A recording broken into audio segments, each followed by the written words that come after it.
প্রিয় শ্রোতা, আমন্ত্রণ জানাচ্ছি গল্প পাঠের আসরে। আমি ওয়ারাকারে। শুরু করতে যাচ্ছি জাহির রায়হানের উপন্যাস বরফ কলা নদীর ৬ষ্ঠ খণ্ডটি। সঙ্গে থাকুন। অনেক ধন্যবাদ। মরিয়মের কথা শেষ হয়ে গেলে অনেকক্ষণ চুপচাপ বসে রইল ওরা।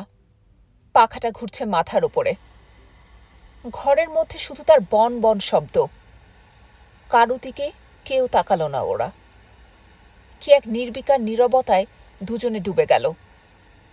পরস্পরের মনে হলো অনেকক্ষণ পরে বহুদূর থেকে যেন মনসুর জিজ্ঞেস করছে তাকে, জাহেদকে কি সত্যি তুমি ভালোবাসতে? মরিয়ম মাথা নোয়ালো। হ্যাঁ। এখনো ভালোবাসো? দ্বিতীয় প্রশ্ন। মরিয়ম মাথা নাড়ালো। না। মনসুরের মনে হলো মিথ্যা কথা বলছে মেয়েটা। সে রাতে আর কোনো কথা হলো না। মরিয়ম লক্ষ্য করেছে সারা রাত ঘুমোতে পারেনি লোকটা। পরদিন সকালে মাঝে মাঝে তালভঙ্গ হয়ে গেলেও আগের মতো ব্যবহার করল মনসুর। বাইরে বেরুবার সময় রোজকার মতো দু হাতে ওকে আলিঙ্গন করে মৃদু গলায় বলল, কাজটা সেরে আসি, কেমন? মরিয়ম ওর মুখের কাছে মুখ এনে মিষ্টি হেসে বলল, এসো। কিন্তু দুপুরে আবার যখন ফিরে এলো মনসুর, তার মুখখানা তখন আবার ভারী হয়ে গেছে। সারা মুখে চিন্তার ছায়া। বারবার অন্যমনস্ক হয়ে পড়ছিল সে। খাওয়ার পরে বিছানায় বিশ্রাম নেবার সময় বার কয়েক এপাশ ওপাশ করে হঠাৎ সে উঠে বসে বলল, তুমি আমাকে ভালোবাসো মরিয়ম? গলাটা অদ্ভুত শোনালো ওর। মরিয়ম পাশে বসেছিল, চমকে তাকালো ওর দিকে। মৃদু হেসে জবাব দিল, কেন, তোমার কি কোনো সন্দেহ হচ্ছে? মনসুর মৃদু গলায় বলল, না। ক্ষণকাল চুপ থেকে আবার প্রশ্ন করল, তুমি জাহেদকেও ভালোবাসতে, তাই না? তার কণ্ঠস্বরে অস্থিরতা। মরিয়ম দৃষ্টিটা ওর ওপর থেকে সরিয়ে নিয়ে বলল, হ্যাঁ। অন্যদিন এই সময় বেরুতো না মনসুর। সেদিন বেরিয়ে গেল। যাবার সময় মরিয়ম জিজ্ঞেস করল, কোথায় যাচ্ছ? মনসুর ইতস্তত করে দু হাতে কাছে টেনে নিল ওকে। তারপর বলল, কাজ আছে। বিকেলে সে ফিরল না। ফিরল সে অনেক রাত করে। কাপড় ছেড়ে শুয়ে পড়ল বিছানায়। মরিয়ম জিজ্ঞাসা করল, খাবে না? সে বলল, মাথা ধরেছে, কিছু ভালো লাগছে না আমার। কপালটা টিপে দেব? না। সারা রাত যন্ত্রণায় ছটফট করেছে মনসুর। পরদিন চায়ের টেবিলে বসে হঠাৎ সে প্রশ্ন করল, সত্যি করে বলো তো মেরি, তুমি কাকে বেশি ভালোবেসেছ, আমাকে না জাহেদকে? চায়ের কাপটা মুখের কাছে এনে নামিয়ে রাখল মরিয়ম। এক ঝলক চা চলকে পড়ে গেল পিরিচের ওপর। মৃদু স্বরে সে জবাব দিল, জানি না। ভ্রুজোড়া অদ্ভুতভাবে বাঁকালো মনসুর। তারপর আস্তে করে বলল, তোমার কি মনে হয় মানুষ দুবার প্রেমে পড়তে পারে? বিব্রত মরিয়ম বলল, পারে। বাজে কথা। চায়ের কাপটা সামনে ঠেলে দিয়ে উঠে পড়ল মনসুর। লম্বা সোফাটার উপর শুয়ে পড়ে দু হাতে কপালটা চেপে ধরল সে। আবার মাথা ধরেছে। সেদিন বিকেলে লিলি এলো বাসায়। ভাই আর ভাবির সঙ্গে ঝগড়া করে বাসা ছেড়ে দিয়েছে সে। শঙ্করটোলা লেনে একটা ঘর নিয়েছে থাকবে বলে। সে কথা মরিয়মকে জানাতে এসেছিল লিলি। ওর ম্লান মুখ দেখে অবাক হলো সে। বলল, তোমাকে অসুখ করেছে মেরি? কই না তো। মরিয়ম ঘাড় নাড়ল। লিলি বলল, তুমি ভীষণ শুকিয়ে গেছ। মরিয়ম হাসতে চেষ্টা করল। তাই নাকি?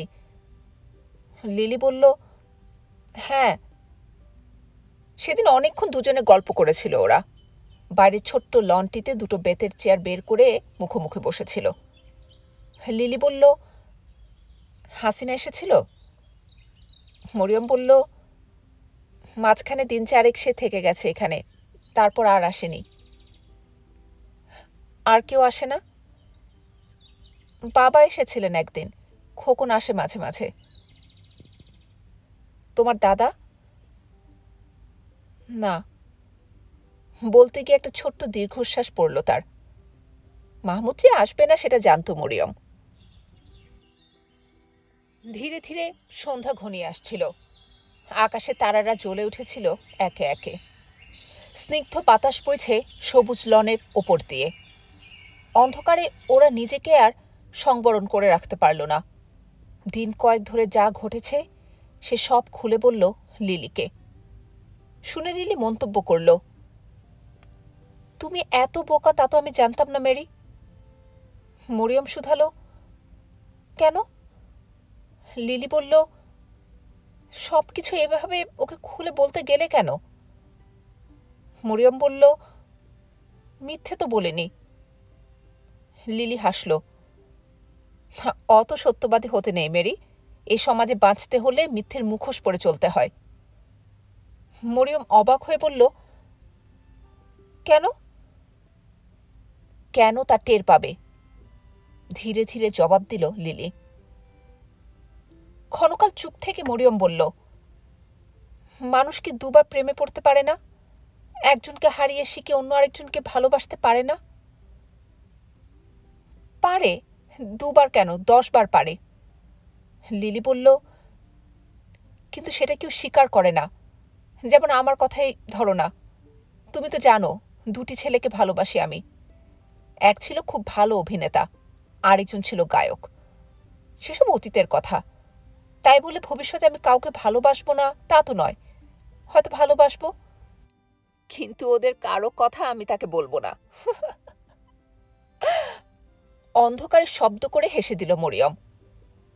লিলি বলল, তুমি হাসছো মেরি, বড় সরল মেয়ে তুমি, এই সমাজে কিছুই জানো না। অনেক রাত হয়ে গেছে বলে উঠে পড়ল লিলি। একদিন তার নতুন ঘরটা গিয়ে দেখে আসতে অনুরোধ করল। মরিয়ম খেয়ে যাবার জন্য ধরেছিল। লিলি জানালো, অন্য আরেকদিন এসে খাবে সে, আজ নয়। কয়েকদিন পরে, সেটা বোধহয় রোববার ছিল, বারান্দায় বসেছিল ওরা। মরিয়ম একটা বই পড়ছিল, আর মনসুর সেদিন ডাকে আসা কয়েকখানা চিঠি দেখছিল বসে। চিঠিগুলো পড়া শেষ হলে হঠাৎ সে বলল, আচ্ছা মরিয়ম। মরিয়ম চোখ তুলে তাকালো। জাহেদের ব্যাপারটা তুমি আমাকে আগে কেন বলনি? তুমি জিজ্ঞেস করনি বলে। আবার বইয়ের মধ্যে মুখ নামালো মরিয়ম। আবার মনসুরের গলা, লুকোওনি তো? মরিয়ম চমকে উঠল। বইটা বন্ধ করে রেখে সোজা ওর চোখের উপর দৃষ্টি ফেলল সে। তারপর মৃদু গলায় জিজ্ঞেস করল, তোমার কি হয়েছে বলো তো? না, কিছু না। চিঠিগুলো হাতে নিয়ে ভেতরে চলে গেল মনসুর। একটা তীব্র দৃষ্টি হেনে গেল যাবার সময়। 2 হাতে মুখ লুকিয়ে কেঁদে ফেলল মরিয়ম। বিয়ের 3টি মাসের শেষ মাসটি এমনি করে কেটেছে তার। ক্যালেন্ডারের সামনে দাঁড়িয়ে মরিয়ম ভাবছিল, দিনগুলো কেমন করে অত তাড়াতাড়ি কেটে গেল। আয়ার ডাকে চমক ভাঙল তার। আপনার ভাই এসেছে গো, দেখুন। মরিয়ম তাকিয়ে দেখল, দোরগোড়ায় খোকন দাঁড়িয়ে। ছুটে এসে তাকে বুকের মধ্যে টেনে নিল সে। চিবুক ধরে আদর করল তাকে। কিরে খোকন, স্কুলে যাসনি আজ? খোকন বলল, না, স্কুল ছুটি হয়ে গেছে। মরিয়ম বলল, মা কেমন আছে রে? প্যান্টের পকেট থেকে এক টুকরো কাগজ বের করে মরিয়মের হাতে দিল খোকন। বলল, মা দিয়েছে এটা। মরিয়ম খুলে দেখল হাসিনার হাতের লেখা।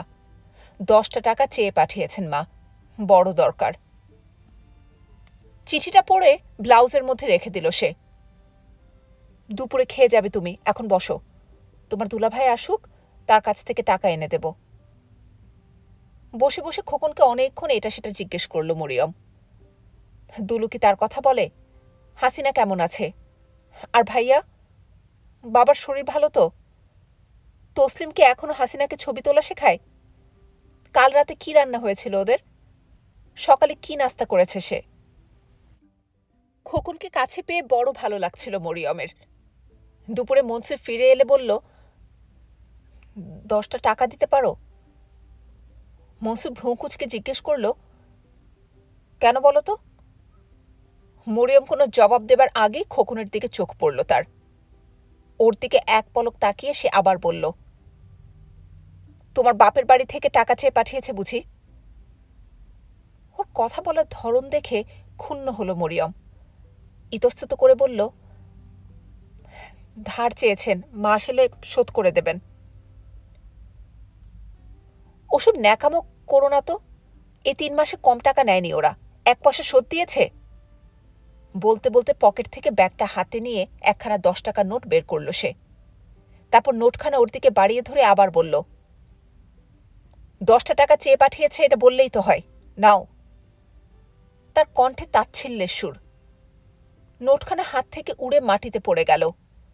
মরিয়ম পাথরের মতো দাঁড়িয়ে রইল কিছুক্ষণ, তারপর উপুর হয়ে ওটা তুলে নিল হাতে। খোকনকে বিদায় দেবার সময় কাছে টেনে আদর করল মরিয়ম। তারপর কানে কানে বলে দিল, মাকে কিছু বলো না কেমন, আবার এলে টফি দেব তোমায়। খোকন মাথা নেড়ে সায় দিল। এতক্ষণ কিছু বলার জন্য উসখুস করল মনসুর। ও চলে যেতে বলল, তোমাকে একটা কথা জিজ্ঞেস করব, উত্তর দেবে? ঈষৎ লাল চোখ জোড়া মেলে তাকালো সে। ছড়ানো চুলগুলো খোঁপায় বন্ধ করতে করতে মরিয়ম বলল, বলো। মনসুর চিন্তা করছিল বলবে কিনা। অবশেষে বলল, তুমি কি আমাকে সত্যি ভালোবেসেছিলে, না আমার টাকার প্রতি আকর্ষণ ছিল তোমার? চোখ জোড়া বড় বড় করে ওর দিকে তাকালো মরিয়ম। তারপর ডুকরে কেঁদে উঠল সে। আমরা গরিব বলে আজ এত বড় কথা বলতে পারলে তুমি। অত অবিশ্বাস যদি মনে ছিল তবে বিয়ে করলে কেন? তখন কি আমি জানতাম যে তোমার ওই দেহটা তুমি আরেকজন পুরুষের হাতে তুলে দিয়েছিলে? তিক্ত গলায় ফেটে পড়ল মনসুর। সেই লোকটা সারা দেহে চুমো দিয়েছে তোমার, রাক্ষসের মতো ভোগ করেছে, আর তুমি 2 হাতে তাকে আলিঙ্গন করেছ, গভীর তৃপ্তিতে তার বুকে মুখ গুজেছ। ভাবতে ঘেন্না লাগে, আমার বমি আসে। একটুকাল দম নিয়ে সে আবার বলল, আমি তোমাকে কুমারী বলে জানতাম, আর আমার সরলতার সুযোগ নিয়ে তুমি আমাকে ঠকিয়েছ। ওহ, আর না, আর বলো না, দোহাই তোমার, এবার থামো, আর সহ্য হচ্ছে না আমার। সারা দেহটা কান্নায় দুলছিল মরিয়মের। মেঝেতে লুটিয়ে পড়ে 2 হাতে মুখখানা ঢেকে রাখল সে। খোঁপাবদ্ধ চুলগুলো সারা পিঠে ছড়িয়ে পড়ল কালো হয়ে। মনসুর তখনও হাঁপাচ্ছে। আজ দুপুরে আমেনারা চলে যাবে, অনেক করে বলে গেছে শাহাদাত। কাল সময় করে একবার এসো, এই তো শেষ দিন তোমাদের শহরে, এসো কিন্তু। প্রেসটা বিক্রি করে দিয়েছে ওরা। ভৈরবে একটা স্টেশনারির দোকান কিনেছে। প্রেসের মালিক অবশেষে স্টেশনারি দোকানের মালিক হতে চলল। কাউন্টারে বসে বসে জিনিসপত্র বিক্রি করবে শাহাদাত, তবু কারো চাকরি সে করবে না। আমেনা চায় না তার স্বামী কারো গোলামি করুক। শুনে মাহমুদ বলেছিল, দোকান কিনেছ ভালো কথা, কিন্তু ভৈরব কেন, ঢাকায় কিনতে পারলে না? পেলে নিশ্চয়ই কিনতাম, জবাবে বলেছে শাহাদাত। ওখানে সস্তায় পাওয়া গেল তাই। কথাটা যে সত্য নয় সেটা বুঝতে বিলম্ব হয়নি মাহমুদের। ভৈরব দোকান কেনার পেছনেও রয়েছে আমেনার অদৃশ্য ইঙ্গিত। সে চায় না তাদের এই ক্ষয়ে ক্ষয়ে তলিয়ে যাওয়ার দৃশ্যটা সকলে দেখুক, উপভোগ করুক, বিশেষ করে তার ভাইয়েরা, তাদের পরিচিত বন্ধু বান্ধবেরা। ওদের চোখের কাছে নিজের দীনতাটুকু আড়াল করে রাখতে চায় আমেনা। ভৈরবে পরিচিত কেউ নেই, সেখানকার সকলে নতুন পরিচয়ে জানবে তাকে, জানবে দোকানের বউ বলে। এককালে সে প্রেস মালিকের বউ ছিল, তার ভাইরা এখন রাস্তায় মোটর হাঁকিয়ে বেড়ায়। এ খোঁজ কাউকে দেবে না আমেনা। মাহমুদ এসে দেখল জিনিসপত্রগুলো সব ইতিমধ্যে বেঁধে ছেদে নিয়েছে ওরা। একটা পুরনো ট্রাঙ্ক, 2টো সুটকেস, একটা চামড়ার আর একটা টিনের, 3টে বস্তার মধ্যে টুকিটাকি মাল। কাঠের আসবাবগুলো পাড়ার একজনের কাছে বিক্রি করে দিয়েছে শাহাদাত। এগুলো সঙ্গে নেওয়া যাবে না, পথে ভেঙে চুরমার হয়ে যাবে। ভৈরব গিয়ে মিস্ত্রি দিয়ে নতুন করে আবার বানিয়ে নিতে হবে সব। শাহাদাত বসে বসে একটা বস্তার মুখ সেলাই করছিল। আমিনা আঙিনায় ছেলেমেয়েদের গোসল করাচ্ছে। মাহমুদ বলল, আমার আসতে দেরি হয়ে গেল, তোমরা তৈরি হয়ে আছো দেখছি। শাহাদাত মুখ তুলে মৃদু হাসল, হেসে বলল, বসো, একটু পর ঠেলা গাড়িওয়ালা আসবে, ট্রেনেরও বোধহয় সময় হয়ে এলো। মাহমুদ বসল। গত 7 বছর ধরে এখানে আছে ওরা, এই বাসাতে। আজ ছেড়ে চলে যাবে। তারপর এই পথে হয়তো আর আসবে না মাহমুদ। এলে ওদের বাসাটার দিকে চোখ পড়লে নিশ্চয়ই ভীষণ খারাপ লাগবে ওর। মিছি মিছি তুমি দোকান দিচ্ছ শাহাদাত, মাহমুদ একসময় বলল। একদিন সেটাও বিক্রি করে দিতে হবে। কেন কেন? সব প্রশ্ন দৃষ্টিতে ওর দিকে তাকালো শাহাদাত। মাহমুদ বলল, সেখানে সবাইকে ধারে জিনিসপত্র দিতে শুরু করবে তুমি। তারপর যখন কেউ আর ধার শোধ করতে চাইবে না, তখন দেখবে দোকান শূন্য, মাল নেই। উত্তরে কিছু বলতে যাচ্ছিল শাহাদাত। আমেনা এলো ভেতরে। মাহমুদ বলল, ওর মধ্যে অনেক পরিবর্তন তুমি এনেছো আমেনা, আর এই বিশ্রীর স্বভাবটা বদলাতে পারলে না। কি কোন স্বভাবের কথা বলছো? আমেনার দু চোখে কৌতুক।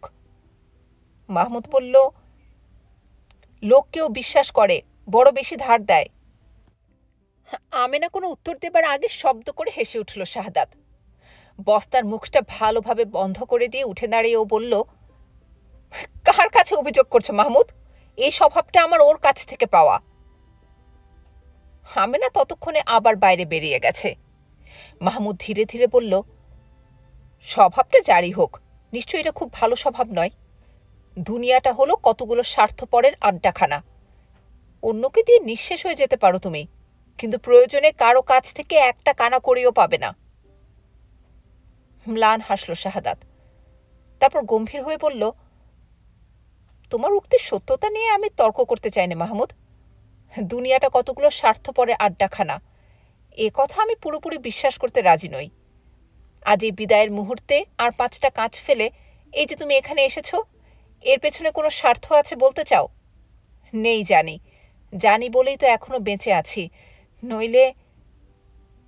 বলতে গিয়ে থেমে গেল শাহাদাত। গলাটা ধরে এসেছে ওর। চোখের কোণে 2 ফোঁটা মুক্তোর মতো চিকচিক করছে। বিব্রত মাহমুদ বড় ট্রাঙ্কটার দিকে তাকিয়ে চুপ করে গেল। স্টেশনে এসে ট্রেন ছাড়বার আগ মুহূর্তে মাহমুদের হাত ধরে শাহাদাত বলল, চিঠিপত্র লিখো মাহমুদ, আর যদি পারো একবার গিয়ে বেরিয়ে এসো। মাহমুদ কিছু বলতে পারল না, মাথা নেড়ে শুধু সায় দিল। জানালার ধারে বসে বাইরে তাকিয়ে আছে আমেনা। পাশে তার ছেলে মেয়ে। পান খেয়ে ঠোঁট জোড়া লাল করেছে সে। কালো ছোট্ট একটা টিপ। শাড়ির আঁচলখানা খোপা পর্যন্ত তোলা। আজ হঠাৎ সুন্দর করে সেজেছে আমেনা। সামনে এগিয়ে মাহমুদ বলল, আবার দেখা হবে আমেনা। আমেনা লাল ঠোঁটে হাসি ছড়িয়ে বলল, একবার বেড়াতে এসো কিন্তু, নেমন্তন্ন রইল। মাহমুদ আস্তে করে বলল, আসব। একটু পরে ট্রেন ছেড়ে দিল। ওদের মুখখানি ধীরে ধীরে মিলিয়ে গেল চোখের আড়ালে। খবরটা খোদা বক্সের কাছ থেকে পেয়েছিল মাহমুদ। একটা কন্ট্রাক্টরের সঙ্গে কাজে লেগে গেছে রফিক। সকাল থেকে সন্ধ্যা মজুদের সঙ্গে বসে বসে ওদের কাজে তদারক করা, কতদূর কাজ হলো দেখা, হিসেব নেয়া, আর কেউ কাজ না করে হাত পা গুটিয়ে বসে থাকলে তাকে ধমকিয়ে কাজ আদায় করা। খোদাবক্স বলেছিল, ওর ইচ্ছে ছিল লেখাপড়া জানা মানুষ লেখাপড়ার চাকরি করবে। তা বেকার বসে থাকার চেয়ে এটাও মন্দ কিসের, কি বলেন মাহমুদ সাহেব? মাহমুদ সায় দিয়ে বলেছিল, হ্যাঁ, অফিস কেরানিগিরি করার চেয়ে এ চাকরি ঢের ভালো। তারপর থেকে বেশ কদিন আর রফিকের দেখা পাওয়া যায়নি। সারাদিন কাজে ব্যস্ত থাকে ও। রাস্তা মেরামতের কাজ চলছে এখন। আজ বিশ্রামাগারে আসার পথে ওর কথা ভাবছিল মাহমুদ। হয়তো ওর সঙ্গে দেখা হয়ে যেতে পারে। দেখা হলে বিয়ের কতদূর কি করলো জিজ্ঞেস করবে। কিন্তু বিশ্রামাগার পর্যন্ত আসতে হলো না, পথেই দেখা হয়ে গেল। গায়ে আধ ময়লা একটা জামা, তার চেয়েও ময়লা একটা পায়জামা, পায়ে টায়ারের স্যান্ডেল। কাজ শেষে ফিরছে ও। দেখা হতে একগাল হেসে বলল, মনে মনে তোমার কথাই ভাবছিলাম মাহমুদ। আমার কথা তুমি ইদানিং বড় বেশি ভাবছ, মাহমুদ জবাব দিল পরক্ষণে। পথ চলতে চলতে রফিক আবার বলল, তুমি ইচ্ছে করলে আমার একটা ভালো চাকরি নিয়ে দিতে পারতে মাহমুদ। যাকে চাকরি এক জুটিয়েছি মন্দ না, ভালোই। টেলিগ্রামে তারে বসে একটা কাক কা কা শব্দে ডাকছে একটানা। সেদিকে তাকিয়ে থেকে মাহমুদ বলল, তুমি চাকরি চেয়েছিলে, একটা পেয়েছ, আবার কি? রফিক বলল, এবার ওকে বিয়ে করে ঘর বাঁধবো আমি, তোমরা দেখো আমি খুব সুখী হব। বলতে গিয়ে মুখখানা আনন্দে উজ্জ্বল হয়ে উঠল তার। হঠাৎ সে প্রশ্ন করল, তুমি বিয়ে করছো না কেন মাহমুদ? চলার পথে হোঁচট খেল মাহমুদ। হঠাৎ আমার সম্পর্কে ভাবতে শুরু করেছ কেন? নিজের কথা ভাবো। রফিক চুপসে গেল। খানিকক্ষণ নীরবে পথ হাঁটল ওরা। নীরবতা ভেঙে রফিক সহসা বলল, তোমার সঙ্গে একটা কথা ছিল আমার। বলো। এবার তুমি আমায় হতাশ করবে না, কথা দাও। অমন কথা আমি দেই নে। মাহমুদের গলা বিরক্তিতে ভরা। রফিক বলল, তাহলে আর বলে কি লাভ? মাহমুদ বলল, না বলাই ভালো। কিন্তু না বলে থাকতে পারল না রফিক। না বলার অনেক চেষ্টা করলেও অবশেষে বলতে হলো, শোনো মাহমুদ, মেয়েদের স্কুলে লিলি মাস্টারনির সঙ্গে শুনেছি তোমার নাকি বেশ আলাপ আছে। কার কাছ থেকে শুনেছ? ওর কথাটা শেষ হবার আগেই গম্ভীর গলায় প্রশ্ন করল মাহমুদ। রফিক ইতস্তত করে বলল, কেন, সবাই জানে। খোদাবক্স বলেছিল সেদিন বিকেলে মেয়েটা নাকি স্কুল থেকে বেরিয়ে ওখানে খোঁজ করছিল তোমার। বাজে কথা, একেবারে মিথ্যে কথা। মাহমুদ উত্তেজিত গলায় বলল, খোদাবক্স বানিয়ে বলেছে তোমাদের। তা না হয় বলেছে। কপালের ঘাম মুছে নিয়ে রফিক আবার বলল, কিন্তু মেয়েটার সঙ্গে যে তোমার আলাপ আছে তা কি সত্যি নয়? মাহমুদ বলল, হ্যাঁ সত্যি, কিন্তু তোমার সেটা নিয়ে এত মাথা ঘামানো কেন? আছে বন্ধু, আছে, নইলে কি আর মিছেমিছি মাথা ঘামাচ্ছি? রফিক হেসে দিয়ে বলল, ভাই এবার আমার কথাটা রাখো, ভালোই হবে তোমার। আজ কদিন ধরে ওর সঙ্গে কোনো যোগাযোগ নেই। আগে দায়গুলোর হাতে হাতে চিঠি পাঠাতাম। এই দায়গুলো বুঝলে 1 নম্বরের বজ্জাত। একটা চিঠির জন্য 2টো করে টাকা নিত, সেও ভালো ছিল। এখন নিয়ে বন্ধ করে দিয়েছে। বলে ডর লাগতি নৌকরি চলে যায়গি।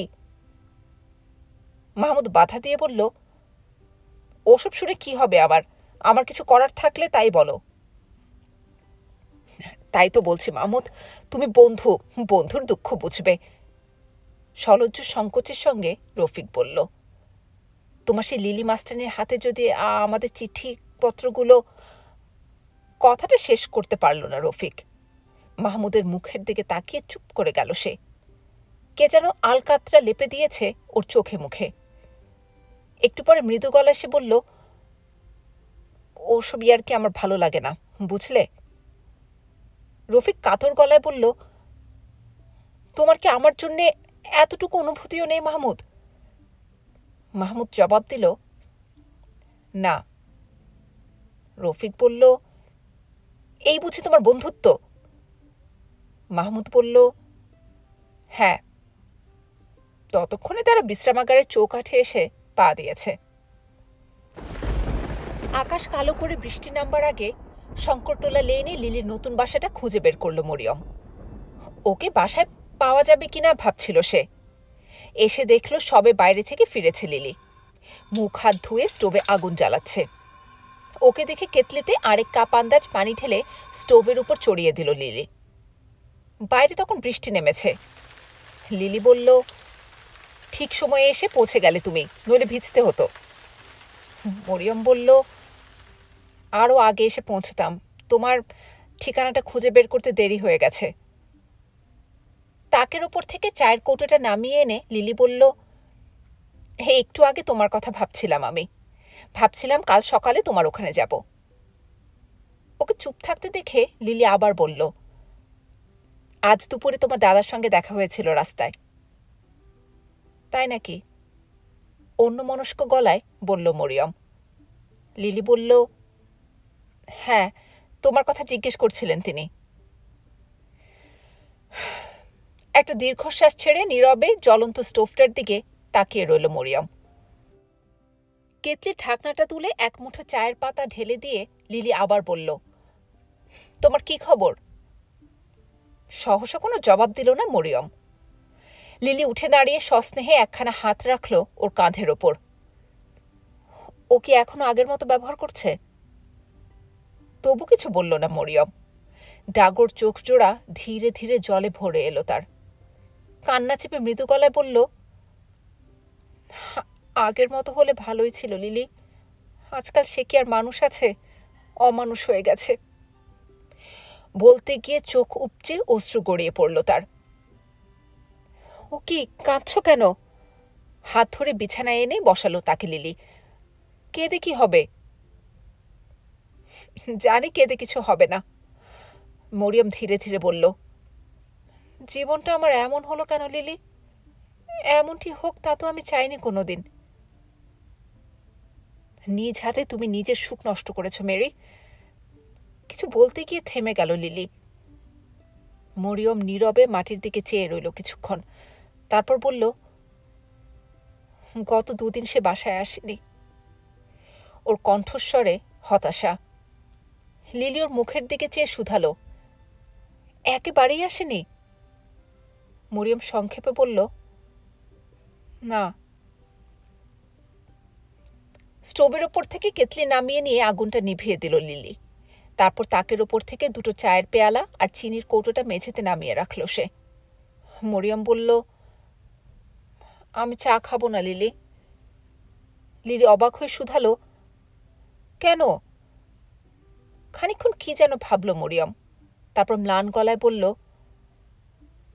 আজ দুদিন সে বাসায় আসেনি। তুমি কি ভাবছো এই দুদিনে কিছু মুখে দিতে পেরেছি আমি? বলতে গিয়ে কান্নায় গলাটা ভেঙে এলো তার। লিলি কি বলে সান্ত্বনা দেবে ভেবে পেল না। পাশে এসে বসে বিব্রত গলায় বলল, ওর জন্য নিজেকে এমন করে কষ্ট দিচ্ছ কেন মেরি? মরিয়ম কোনো উত্তর খুঁজে না পেয়ে লিলির কোলে মুখ গুজে অনেকক্ষণ কাঁদল। জড়ানো স্বরে বলল, আমি কি পাপ করেছিলাম বলতে পারো লিলি? বলতে পারো আমার কপালটা কেন এমন হলো? কেতলিটা ধীরে ধীরে ঠান্ডা হয়ে গেল ওদের। কারো চা খাওয়া হলো না। বাসায় ফেরার কিছুক্ষণ পরেই দোরগোড়ায় মনসুরের পায়ের শব্দে চমকে উঠল মরিয়ম। আনন্দ ও আতঙ্ক দুটো এসে একসঙ্গে জড়িয়ে ধরল তাকে। ওকে দেখে মনসুর বিস্ময়ের ভান করল। তুমি এখনো আছো? অদ্ভুতভাবে ভ্রুজোড়া বাঁকালো সে। না থাকলে কি তুমি খুশি হতে? গলাটা কাঁপছিল মরিয়মের।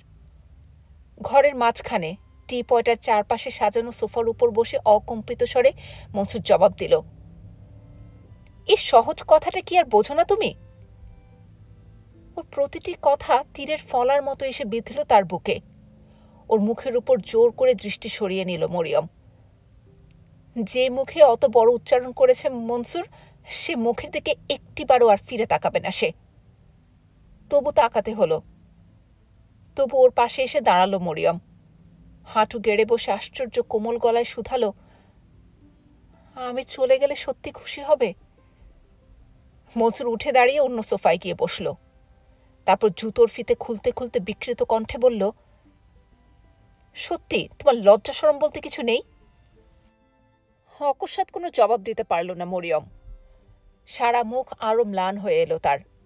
নীরবে মেঝেতে বিছানো কার্পেটের ওপর হিজিবিজি কাটতে কাটতে অবশেষে আস্তে করে বলল, তাহলে তাই হবে। তুমি যা চাও তাই করব আমি। ওর কথাগুলো মনসুর শুনতে পেল কিনা বোঝা গেল না। কদিন ধরে শুধু বৃষ্টি বৃষ্টি আর বৃষ্টি। মাঝে মাঝে একটু থামে, হয়তো ঘণ্টাখানেকের জন্যে, তারপর আবার আকাশ কালো করে নেমে আসে ঝপঝপ শব্দে। একটানা বৃষ্টি হলে ফাটলগুলো চুয়ে সারা ঘরে টপ টপ পানি পড়ে। এ ঘরে সে ঘরে হেঁটে সালেহা বিবি দেখছিলেন কোথায় কোথায় পানি পড়ছে। একটি করে মাটির পাত্র বসিয়ে দিয়ে গেলেন তিনি। হাসিনা বলল, বাড়িওয়ালাকে ডেকে ঘরটা মেরামত করে দিতে বলো না কেন? সালেহা বিবি বললেন, তোর দুলাভাই বলেছে এ মাসের মধ্যে একটা বাড়ি দেখে নিয়ে আর মেরামতের জন্যে গা লাগাননি। হাসিনা বলল, কবে যে বাড়ি থেকে যাব, একটু ছাতেও উঠতে পারি নে। সালেহা বিবি পানি পড়ার জায়গাগুলো লক্ষ্য করতে করতে বললেন, মাহমুদটার জন্যে, নইলে এতদিনে তো দুলাভাই এখান থেকে নিয়ে যেত আমাদের। হাসিনা ঠোঁট বাঁকিয়ে বলল, ভাই এটা যে কি? কথাটা কানে গেলে নিশ্চয় একটা কুরুক্ষেত্র বাঁধিয়ে দিত মাহমুদ। এমনিতে কম হইচই করেনি সে। মাকে ডেকে নিয়ে বলেছে, দেখো মা, তোমার জামাইকে বড় বেশি কৃপা দেখাতে নিষেধ করো। আমরা গরিব হতে পারি, কৃপার পাত্র নই। এ পাড়ার আরও 500 পরিবার এমনি ভাঙাচোরা বাড়িতে থাকে। তোমার জামাই পারবে তাদের সবার জন্য নতুন বাড়ির বন্দোবস্ত করে দিতে? আমাদের ওপর অত বদান্যতা কেন? মেয়ে বিয়ে দিয়েছ বলে? দেখ মাহমুদ, সব কাজে তোরে বেয়ারাপনা ভালো লাগে না আমার, বুঝলি? তীব্র গলায় ওকে আক্রমণ করেছেন মা। 1 পয়সার মুরদ নেই, মুখে শুধু বড় বড় কথা। আরও অনেকক্ষণ কথা কাটাকাটি করেছে ওরা, কিন্তু এ ধরনের তর্কের সহজে মীমাংসা হয় না, হয়ওনি। মাহমুদের ঘরে পানি পড়ছিল। ওর বইপত্রগুলো আর বিছানাটা একপাশে টেনে রেখে যেখানে যেখানে পানি পড়ছিল সেখানে একটা করে মাটির পাত্র বসিয়ে দিলেন সালেহা বিবি। একরাশ সুরকির গুঁড়ো ঝরে পড়ল ওর সামনে। সালেহা বিবি উপরের দিকে তাকিয়ে দেখলেন কোত্থেকে পড়ল। তারপর চিন্তিত মুখে চলে গেলেন সেখান থেকে। সারা সকাল বৃষ্টি হলো, সারা দুপুর। বিকেলের দিকে মেঘ সরে গিয়ে আকাশে সূর্য উঁকি দিল। সোনালি রোদ ছড়িয়ে পড়ল দিগন্তে। তসলিম এসেছিল। তাকে নিয়ে পা টিপে টিপে ছাতে ওঠে হাসিনা। আকাশের ছবি নেবে। তসলিম বলল, তোমার ক্যামেরা কেনার কি হলো? হাসিনা বলল, দুলাভাই বলছিলেন বাজারে এখন ভালো ক্যামেরা নেই, এলে কিনে দেবেন তিনি। কিনে দেবেন না ছাই। ছাতে এসে তসলিম বলল, বাজারে কত ক্যামেরা, আমাকে টাকা দিয়ে দাও না, আমি কিনে দেব। হাসিনা বলল, আচ্ছা। তসলিম গিয়ে ছাদের মাঝখানে দাঁড়িয়েছিল। হাসিনা চাপা গলায় চিৎকার করে উঠল, ওখানে দাঁড়াবেন না, ভেঙে পড়বে, এই পাশটায় আসুন। কার্নিশের পাশে এসে বসল ওরা। ক্যামেরাটা খুলে কি করে আকাশের ছবি নিতে হয় ওকে দেখালো তসলিম। আরও কাছে সরে এসে ওর কাঁধের ওপর একখানা হাত রেখে ঝুঁকে পড়ে দেখছিল হাসিনা। লেন্সের মধ্য দিয়ে সে দেখতে পেল আকাশটা আবার মেঘে ছেয়ে আসছে। বাতাসে বিক্ষিপ্তভাবে ছুটছে তারা। ক্যামেরাটা বন্ধ করে তসলিম বলল, বৃষ্টি আসতে পারে, আবার নিচে চলো। কাঁধে রাখা হাতটায় একটা জোরে চাপ দিয়ে হাসিনা বলল, এখন আসবে না। তসলিম বলল, বাজি ধরো, ঠিক আসবে। আসুক, আমি এখন উঠব না। কেন? আমার বসে থাকতে ভালো লাগছে। তসলিম মুখ ফিরিয়ে তাকালো ওর দিকে। হাসিনা ফিক করে হাসল একটু। তারপর আঁচল দিয়ে ঠোঁটজোড়া চেপে সে বসে রইল চুপচাপ। বৃষ্টি এলো না, সন্ধ্যা নেমে এলো। রাতের অন্ধকার বাইরের পৃথিবী থেকে আড়াল করে দিয়ে গেল ওদের। তসলিম বলল, রাত হয়ে গেছে, নিচে চলো। কাঁধের ওপর থেকে হাতটা নামিয়ে নিল হাসিনা। অন্ধকারে একজোড়া কটা কটা চোখের দিকে নীরবে অনেকক্ষণ তাকিয়ে থেকে অকস্মাৎ 2 হাতে ওকে বুকের মধ্যে টেনে নিল তসলিম। হাসিনা কোনো বাধা দিল না, শুধু অস্ফুট স্বরে কি যেন বলল, শোনা গেল না। হাসিনা! নিচ থেকে মায়ের গলা ভেসে এলো, 1 বার 2 বার 3 বার। অপূর্ব শিহরণে দুজনে কাঁপছিল ওরা। বাহুবন্ধন শিথিল হয়ে এলো ধীরে ধীরে। ছুটে ছাদ থেকে নেমে এলো হাসিনা। মা, মা গো, ও মা! দৌড়ে এসে সালেহা বিবিকে জড়িয়ে ধরল সে। মা, আমায় ডেকেছ মা? ও কি, অমন করছিস কেন? জোরে জোরে শ্বাস নিচ্ছিল হাসিনা, চোখে মুখে আনন্দের আবির ছড়ানো। মাকে ছেড়ে দিয়ে দুলু বসেছিল মেঝেতে, তাকে কোলে তুলে নিয়ে আদর করতে লাগলো হাসিনা। দুলো, দুলো, তোমার পুতুলগুলো কোথায়? চলো দুজনে খেলবো আমরা। কি খেলবে তুমি? পুতুল? পুতুল না, তোমার পুতুলের সঙ্গে আমার পুতুলের আজ বিয়ে দেব। দুলু খুশি হলো, আপা আজ তার সঙ্গে পুতুল খেলবে। কিন্তু খানিকক্ষণ পুতুল নিয়ে বসে আপার আর মন বসল না। ছুটে এসে রান্নাঘরে মায়ের কাছে চলে এলো। মা, আজ কি পাক করছো মা? সালেহা বিবি তরকারিতে খানিকটা লবণ ছিটিয়ে দিয়ে বললেন, নতুন কিছু না, রোজ যা রান্না হয় তাই। মা, আমি রাঁধবো, তুমি ঘরে যাও। তরকারি কড়াই থেকে চোখ তুলে মেয়ের দিকে তাকালেন সালেহা বিবি। রান্নাঘরের ধার যে ঘেঁষে না, আজ হঠাৎ তার পাক করার শখ হলো কেন? থাক, তোমাকে রাখতে হবে না, লেখাপড়া করো গিয়ে, যাও। মা, আমি তোমার পাশে বসবো মা। মায়ের পাশে এসে বসে পড়ল হাসিনা। খানিকক্ষণ পর আবার উসখুস করে উঠে গেল সেখান থেকে। নিজের ঘরে এসে টেবিলের ওপর থেকে আয়নাটা তুলে নিয়ে বসল সে। ঘুরিয়ে ফিরিয়ে নানাভাবে নিজেকে দেখল হাসিনা। হেসে দেখল, মুখখানা গম্ভীর করে দেখল, কপট রাগ করে ঠোঁটচোড়া বাঁকিয়ে কারোর সঙ্গে যেন কথা বলল সে। হ্যারিকেনের আলোয় বসে বইয়ের ওপর চোখ বুলোচ্ছিল মাহমুদ। ভাইয়া, কি করছ? ওর সামনে এসে ঝুঁকে পড়ে কি পড়ছে সে দেখল হাসিনা। ভাইয়া, তুমি একটা বিয়ে করো ভাইয়া, আমাদের বুঝি ভাবি দেখবার শখ হয় না? কি ব্যাপার, আমার বউ দেখবার জন্য হঠাৎ তোমার মন কেঁদে উঠল কেন? বইয়ের পাতার উপর চোখ রেখে জবাব দিল মাহমুদ। যাও, নিজের বিয়ের কথা চিন্তা করো গিয়ে। হাসিনার মুখটা লজ্জায় লাল হয়ে গেল। ধ্যাত, আমি বিয়ে করব না বলে সেখান থেকে পালিয়ে এলো হাসিনা। বিছানায় উপর হয়ে শুয়ে পা জোড়া উপরের দিকে তুলে দোলনার মতো দোলালো সে। তারপর বালিশে মুখ গুজে চোখ বুঝল, মিটিমিটি হাসল। চোখের পাতায় একটি মুখ ভাসছে বারবার, আর একটি ছবি। বালিশটাকে দুহাতে আঁকড়ে ধরল হাসিনা। সারা রাত একটানা বৃষ্টি হলো, সকালেও। অপরাহ্নে তখনও গুড়ি গুড়ি বৃষ্টি ঝরছিল বাইরে। হাসমতালে অফিসে গেছেন, মাহমুদ তার প্রেসে। বৃষ্টির জন্যে হাসিনার খোকন স্কুলে যায়নি আজ। সালেহা বিবি ভরে যাওয়া মাটির পাত্রগুলো থেকে পানি ফেলে দিয়ে আবার বসিয়ে দিচ্ছেন পুরনো জায়গায়। টপ টপ পানি পড়ছে ফাটলগুলো থেকে ছুঁয়ে, মাঝে মাঝে সুরকির গুঁড়ো, ইটের কণা। দুয়ারে কড়া নাড়ার মৃদু শব্দ হতে দরজা খুলে দিয়ে চিৎকার করে উঠল হাসিনা। মা, মা গো, কে আসছে দেখো না মা। একটা চামড়ার সুটকেস হাতে দাঁড়িয়েছিল মরিয়ম। জড়িয়ে ধরে তাকে ভেতরে নিয়ে এলো হাসিনা। দুলু ছুটে এসে আঁচল ধরে দাঁড়ালো তার। মা ডেকে শুধালেন, কে এসেছে রে হাসি? হাসিনা জবাব দিল, আপা এসেছে। সুটকেসটা ওর হাত থেকে নিয়ে নিল হাসিনা। মরিয়ম দুলুকে কোলে তুলে আদর করল। দাদার ঘরে উঁকি মেরে মাহমুদ আছে কিনা দেখল মরিয়ম।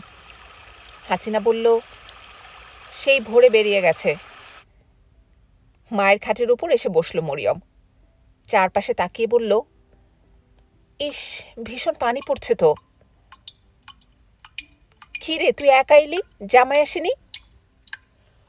কুয়োতলা থেকে আঁচলে হাত মুছতে মুছতে এসে বললেন সালেহা বিবি। জামাই এলো না কেন? মরিয়ম ম্লান হয়ে বলল, কাজের ভীষণ চাপ। খোকন বলল, আমার জন্য টফি আনিসনি আপা? এনেছি। আশপাশ তাকিয়ে সুটকেসটা খোঁজ করল মরিয়ম। হাসিনা বলল, ওটা ও ঘরে রেখে এসেছি, নিয়ে আসি। সুটকেস নিয়ে এলে খুলে দুটো টিন বের করল মরিয়ম, বিস্কিট আর টফি। বিস্কিটের টিনটা মায়ের হাতে দিয়ে সে বলল, এটা রেখে দাও মা, নাস্তার সময় দিও। মায়ের মুখটা উজ্জ্বল হয়ে উঠল। মেয়ের পাশে এসে বসলেন তিনি। টফির টিনটা খুলে খোকন আর দুলুকে কয়েকটা টফি দিল মরিয়ম। হাসিনাকেও দিল। সালেহা বিবির হাতে এক মুঠো টফি কুজে দিতে তিনি হেসে বললেন, আমায় কেন? হাসিনা বলল, মাকে মিছিমিছি দিচ্ছি সাপা, মা কি খাবে নাকি? ওই রাক্ষস দুটোর পেটে যাবে সব। বলে তর্জনী দিয়ে দুলু আর খোকনকে দেখালো হাসিনা। খোকন জিভ বের করে ভেংচি কাটল। ওকে অনুসরণ করে দুলেও জিভ বের করল হাসিনাকে উদ্দেশ্য করে। হাসিনা দাঁত মুখ খিঁচে বলল, আবার বের করো না, একেবারে কেটে দেব। একটা টফি কাগজ থেকে ছাড়িয়ে নিয়ে মুখে দিলেন সালেহা বিবি। বার কয়েক চুষে বললেন, বেশ মিষ্টি তো, তুই খাচ্ছিস না কেন, একটা খা না। মরিয়ম সুটকেসের ডালাটা বন্ধ করল ধীরে ধীরে। মায়ের অনুরোধ কানে গেল না ওর। মুঠোয় ধরে রাখা টফিগুলো আঁচলে বেঁধে রাখলেন সালেহা বিবি। হাসমত আলীকে আজ খাওয়াবেন, আর মাহমুদকেও। এতক্ষণ ইতিউতি নিয়ে ব্যস্ত থাকায় ভালো করে নজরে পড়েনি সালেহা বিবির। এবারে মেয়ের দিকে সন্ধানী দৃষ্টিতে খানিকক্ষণ তাকিয়ে থেকে তিনি বললেন, হ্যাঁ রে মরিয়ম, তুই এমন শুকিয়ে গেছিস কেন, অসুখ করেছিল নাকি? এই ভয়টাই এতক্ষণ করছিল মরিয়ম। মায়ের চোখে কিছু এড়াবে না তা জানত সে। গত 1 মাসে শরীরটা অনেক খারাপ হয়ে গেছে, সেটা নিজেও বুঝতে পারে মরিয়ম। দিনে রাতে অবিচ্ছিন্ন চিন্তার স্রোতে ডুবে থাকলে আঘাতে আর যন্ত্রণায় ক্ষত বিক্ষত হয়ে শরীর ভালো থাকার কথা নয়। ওকে চুপ থাকতে দেখে মা আবার বললেন, কি হয়েছিল? হাসিনা বলল, তাই তো, তোকে বড্ড রোগা লাগছে আপা। মরিয়ম পরক্ষণে একটা মিথ্যে কথা বলল, ঠান্ডা লেগে জ্বর হয়েছিল। ওর মুখখানা কোলে নিয়ে মা বললেন, বেশ মেয়ে তো, অসুখ করেছিল, আমাদের একটু খবর দিতে পারলি না? আমরা কি তোর পর হয়ে গেছি নাকি? হাসিনা বলল, খবর পাঠালে আমি ঠিক দেখতে যেতাম। চোখ ফেটে কান্না আসছিল মরিয়মের। একটু কাঁদতে পারলে বোধহয় শান্তি পেত সে, কিন্তু কেঁদে সকলকে বিব্রত করতে চায় না মরিয়ম। মায়ের কোল থেকে মাথা তুলে সে বলল, কাপড়টা বদলে নি মা। সাঁঝ রাতে আকাশ ফর্সা হয়ে তারা দেখা দিল। একটা মেঘও আকাশে নেই এখন। সালেহা বিবি বললেন, তারা উঠলে কি হবে, এ সময় আকাশকে একটুও বিশ্বাস নেই, দেখবে আবার ঝুপঝুপ করে নেমে আসবে একটু পরে। হাসমত আলী বললেন, বাড়িওয়ালার সঙ্গে আলাপ হয়েছে, 2-1 দিনের মধ্যে মিস্ত্রি পাঠাবে। 2-1 দিনের কথা বলেছে তো দেখবে 10 দিন লাগবে। স্বামীর কথার উপর মন্তব্য করলেন সালেহা বিবি। বলে মরিয়মের দিকে তাকালেন। সবার চোখ এই মুহূর্তে তার উপর গিয়ে পড়েছে, কারণ মনসুর বলেছিল একটা ভালো বাসা দেখে ওদের নিয়ে যাবে। ম্লান মুখে অন্যদিকে তাকিয়ে রইল মরিয়ম। বাবা কিংবা মায়ের দিকে তাকাতে ভয় হলো ওর।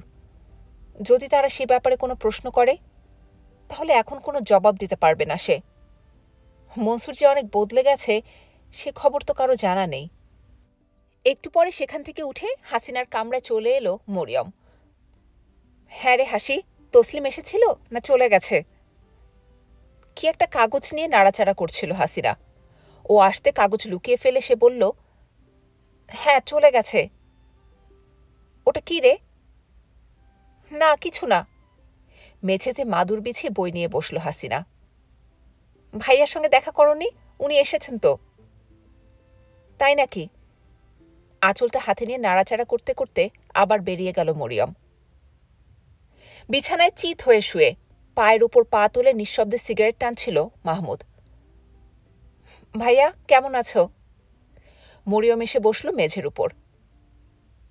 মরিয়ম যে? পা জোড়া নামিয়ে নিল মাহমুদ। বাবার বাড়ি সফর করতে এসেছো বুঝি?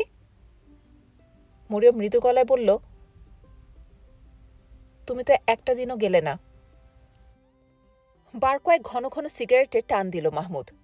তারপর ছাই ফেলে বলল, তুমি জানতে আমি যাব না, তবু মিছে অভিমান করছো, ভাবছ আমি বড় নির্দয়। সত্যি আমি তাই।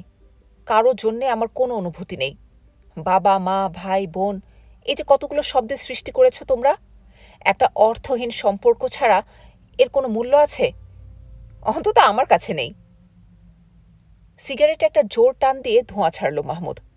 তারপর আবার বলল, আমি তো 2টি সম্পর্ক ছাড়া এর কোনো কিছুর অস্তিত্বই দেখি না। ওই বড় লোকের বাচ্চাগুলো যারা মুরগির মতো টাকার উপর বসে বসে তা দিচ্ছে, আর আমরা গরিবের বাচ্চারা যাদের ওরা ছোট লোক বলে। এই দুটো সত্য ছাড়া আর কিছুই চোখে পড়ে না আমার। তুমি হয়তো মনে বড় আঘাত পাচ্ছ, কিন্তু কি আর করব বলো? ওরা হলো আমাদের মা বাপ, আর আমরা ওদের ছা পোষা জীব। থাকে, কেমন আছো বলো?